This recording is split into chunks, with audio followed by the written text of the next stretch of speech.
My name's Bronwyn McGahan, and I spent from 1990 to 1995 in Maghaberry prison, Lisburn. When I was arrested, I was 18 years old. I had been arrested in Armagh.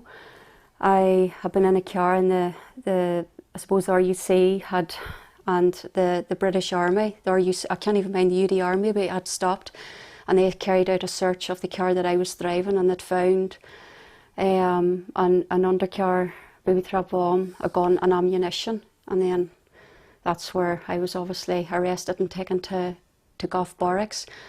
I was arrested a week after Martin McGahan was killed, so you could just only imagine, you know, the circumstances at that time. Also as well, when I was in the barracks that week, Frank Hughes was brutally murdered by the Loyalists. I was still at school when I was arrested, and I remember every morning at Finney's Crossroads seeing Frank Hughes drive past us every morning. And when I was in the barracks that week, the detectives had made some comment about Frank Hughes, and then obviously when it was time out with my solicitor, then he had confirmed that what had happened to him. And I think the day that we were brought into Maghaberry Jail, that was the day that Tommy Casey was I think shot dead or getting buried, I can't mind which. So it was a pretty too bad. It was that 2 week period was pretty bad. Although at that time, I suppose we didn't really, you didn't see it because that's the way it was at that time. Those were the circumstances, the conditions that you were living in. My name's Geraldine, and I was in Maghaberry Jail from 1990 till 1998. And I was arrested on the 16th of November 1990, and I was charged with undercar booby trap bomb and possession, and I was sentenced to life, and then I got out under the Good Friday Agreement in 1998. Well, I suppose going into the jail that day, the first day that I was there was a Wednesday, and whenever you came across, when you went into reception first, and you got whatever, you had got your name taken and your everything details or whatever done in reception, and then you were taken across to the doctors, which was just a wee walk across. And I remember Pauline Quinn shouting out the window at me, and saying, "We'll see you soon." And so it was nice to hear Pauline shouting, believe it or not, it was like a friendly voice.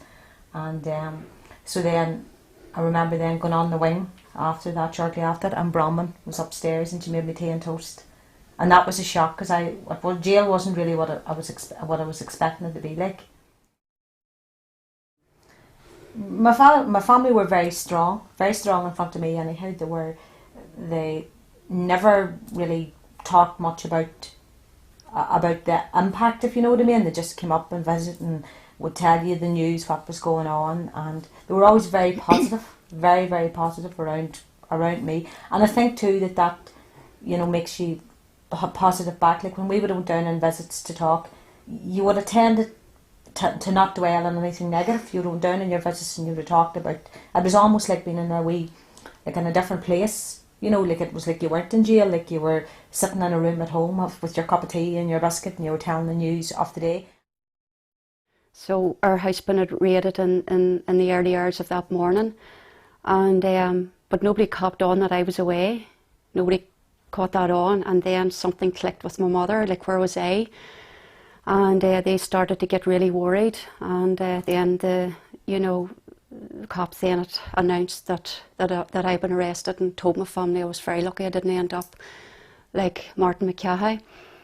But it was funny because when I was in the barracks, the detectives kept telling me about, and I don't want to be using bad language because that's what they used, the cheeky brothers. My brothers and sisters were very, very cheeky because they give them a pile of bad manners. And I remember my brother and my sisters came down to visit me at jail. They were so upset, they said, because if we had known that you were arrested, we wouldn't have said anything to them or given them a bad time. But I have to say, without the support, of my mother and my father, and my brother and my sisters, I don't know how to go through it. Well, I would have got through it, but they were brilliant. Leaving you money down every week, parcels, buying you clothes.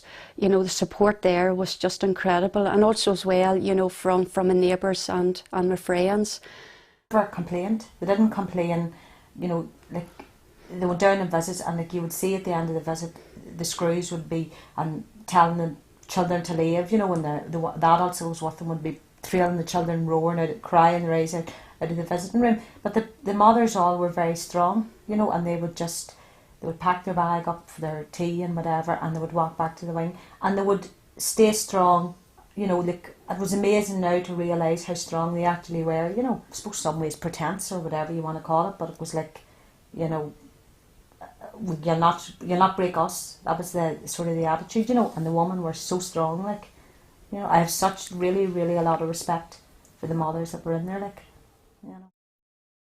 Well, you would have been unlocked at 8 in the morning, and we were obviously big into listening to the radio, so you had your radio on to listen to the 8 o'clock news. Then you would have got up, went and showered, got your breakfast, back into the cell for 8:30 to listen to the 8:30 news, and then 9 o'clock you would have been then heading off to go to the, you know, to the education wing.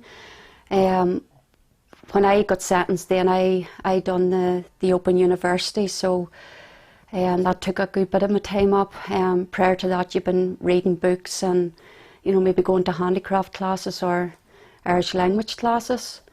And then the evenings, you know, again, going around, you know, walking around the yard, or, you know, that sort of stuff. So we had English, maths, Irish, sociology. We had access to A-level classes and the OU degree. Nearly all of us that had a sentence over like 4 or 5 years would have done the OU, done some courses in it or whatever. And the VT, it opened in 92, and it was like a woodwork. You know, you could do painting and decorating at the start, or woodwork, and then eventually it was all woodwork. So we would have made like bedroom furniture and stuff like that, you know. And then you would have sent it out to your family, or sent it out for dues. If there was dues on, you would have sent out stuff, and it would have been raffled or whatever. And but the education was probably pretty good in our time, you know. So. Maghaberry Jail, you know, was always portrayed, you know, as one prison, but it wasn't. There's actually 2 systems there in place, one for the men and one for the women. The Republican women were definitely treated differently. We would have had our own structures and our own wings, and we would have taken our direction from the OC, and there would have been an OC on each wing, and then there would have been an OC over us, you know, over the jail. So there was the jail OC, and then there was 3 wings. So one of the OCs that was over the jail would have been in one of the wings, and then the other 2 wings would have had just OC of the wing. Like, everything was structured. Like when we went in at the start, we were locked from 8:30 at night to 8 o'clock in the morning, from 12:30 to 2, and from 4:30 to 5:30. So we cleaned the wing 3 times a week, wasn't it? Tuesday, Thursday, and Sunday. And like you like, there was nobody would have ever refused to do what, if the OC told them to do something. That was the way it was. And then it got that then I think we had to cut it down to 2 times a week because we didn't have time. Because you were only out a couple of hours, you had to get your dinner, you had to get your food, you had to get your share, and you had to go over to the education to do classes and try and fit everything in around the couple of hours you were out. But whereas on the like, we would have, and the food, every parcel that came in and everything that came in would have been shared among us all. Like, just because it was your food parcel didn't mean that it went to your cell. It was put in the kitchen, and nobody ever asked. You know, it was just taken for granted. It was almost like a family type situation, and you always had backings, you know. And if you were wrong, you would have 10 people ready to tell you that was wrong, you know. Like, there was no, you know, so you were always kind of pointed in the right direction. And, you know, and if somebody was having a bad day, like, there would always somebody there to say, look, you know, tomorrow's a new day or whatever, you know. So, like, I think we were probably pretty like a family, you know. It was a surreal situation for a wedding, but like, it was such a happy day, you know. And like, there was lovely food. There was like, we had lovely food, and she had her wedding dress in and her bridesmaid, and we didn't all get to go to the chapel. She was only allowed so many guests, and the chapel was like a room over an education block. but it was the chapel where mass was every time it was on. So like it was the, and I think it was at 8 guests or 10 guests or something she was allowed in. So our bridesmaid was Mary Wright, and then our family was the other ones. You know, our husband and our family was the other ones. Once the wedding was over, they might have got an hour with the people, and then that was it. They come back to the wings till the rest of us that couldn't wait for them to come back to get starting the food and the music and whatever else beverages there was. But you know, for them, but they were happy. You know, they were just glowing like it was the best day ever. But realistically, they probably only seen the people for 2 hours, like, and that was it. That was their wedding day. Alan's husband was in Longcash, so he came down from Longcash and got married there, and then went back to the Cash. But the other 2 husbands were outside, and they had receptions outside, you know, with their family and friends, and their wives were in jail. So it was kind of, you know, but that was just the way it was. So there was no big deal made about it. You know, that was just the way things were, like. This Peugeot car when it pulled up outside Boyle's pub at around 10:30. Just when it came to a halt, several gunmen opened fire with automatic weapons. The driver, John Quinn, and his front seat passenger, Dwayne O'Donnell, died where they sat. One of the pair in the back seat, the survivor, a man named locally as Malachi Rafferty, ran into the bar. Everyone inside got down on the floor. One of the really bad times for, you know, for ourselves in Maghaberry Jail, you know, was the murders of John Quinn, Dwayne O'Donnell, Malcolm Nugent and Tommy Armstrong, which was on a Sunday night, and we had heard about it on the radio. I think it was at 9 that night, and Pauline was in. Pauline, you know, she's a sister of John Quinn who was murdered that night, and Pauline, she was downstairs. So we kept listening to the radio every hour, but no names were given, and I remember it was a very long night, and I'll never forget I think it was at 7 o'clock in the morning, being woke up by, you know, shouting through the vents, and I just knew it wasn't good what I was going to hear, and I got up. So I dozed over and I got up and I went over to the vent, and then I could hear Pauline shouting up the vent about it's our John and Dwayne and Malcolm, because I think I gave out the names on the radio, and I couldn't even speak. It was just absolutely and utterly devastating, and that was 7 o'clock in the morning, and we weren't unlocked until 8. I think it was the longest hour, you know, of our lives.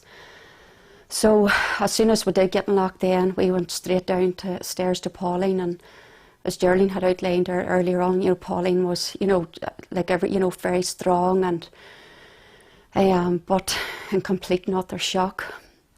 And then obviously Father Kevin Donaghy, he came in as well, you know, about 15-20 minutes later, and I don't really know what more I can say, but I always remember as well, there was another volunteer who had died, and he had been arrested along with myself, but he got out, and that was Noel Wilkinson. And I have to mention, because Noel died very tragically as well. I think it was the 1st or 2nd of March, and we had only learned about his death that morning as well, and it was just far too much for us to take in. And plus as well, we were isolated from the community. You wanted to be out there, you wanted to be with the community, you wanted to grieve with them, but, you know, we couldn't. And, you know, the visits that we had with our families was quite, you know, traumatic too, because, you know, as Geraldine talked earlier on, you know, the screws were there, and they were watching, you know, down at our tables. Because we didn't have any privacy, we didn't have partition visits. That was something, isn't it? Partition visits, because it was something that we had always fought for.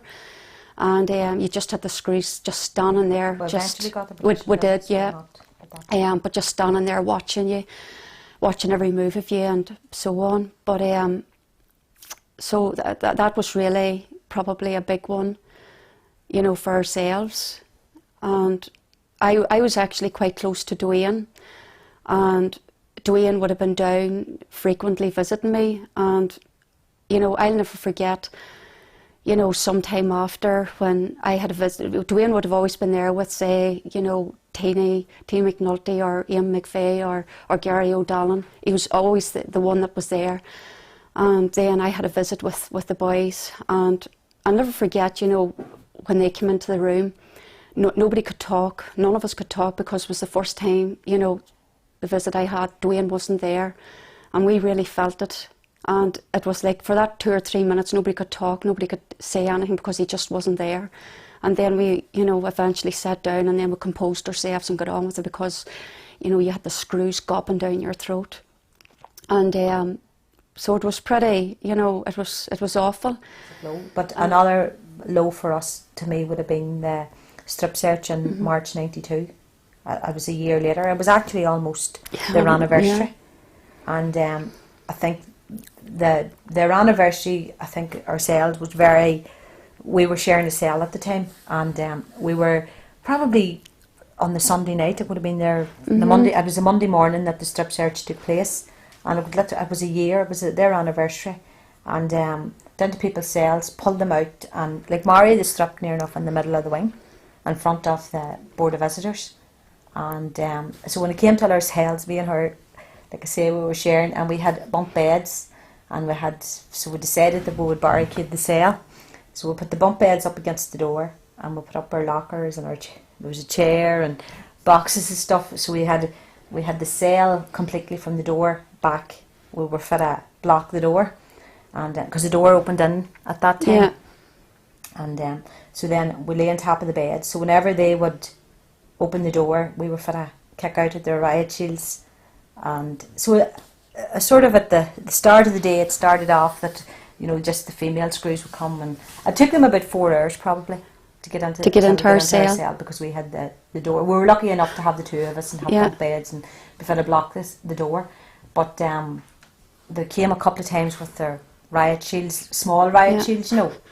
And so then we would kick their riot shields or whatever, and they would go away. So in the end, then they come back with men and bigger riot shields. So then the first time we got them away, but then the next time they come back with a big massive riot shield that went in under the door and down. Well, they had to change the lock actually. They had to go away, and because they couldn't get into our cell, because every time they went to open the door, both of us were laying on this wee bunk bed and with their feet just kicking the door, so they could not get into our cell, and we were able to, as Geraldine said, keep them out for about 4 hours. On the floor, they took off my belt and my boots. We had, whenever we knew we were being strip searched, of course, being country people, we put on all our boots and our tights and as much clothes as we could possibly get on it.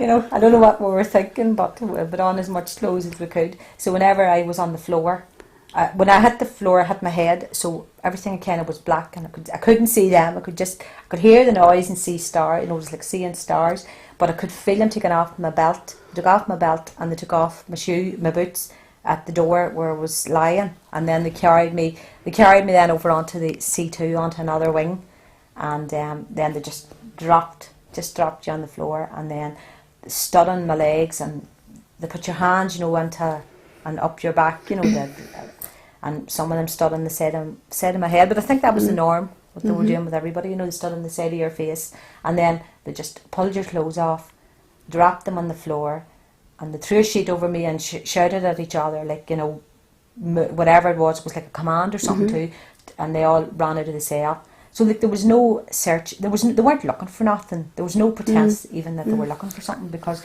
they just pulled your clothes off, dropped the sheet and run, and closed the door behind them.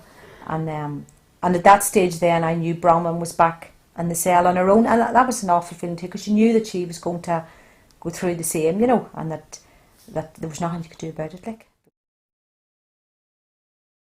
It was a KMA torn, and it was really horrific, because the about 4 or 5 men, they opened the door and they came charging, you know, towards me, shouting, and one of them put his arms around my waist and threw me to the floor, and like about 5 male screws pinned me to the floor, each one of them, you know, holding a limb of my body. And I remember a male screw, you know, at the lower end of my body, and he nipped my bum, I suppose, if that's the way you could put it. You know, it wasn't flipping good enough, but and you know, it was a pretty scary experience.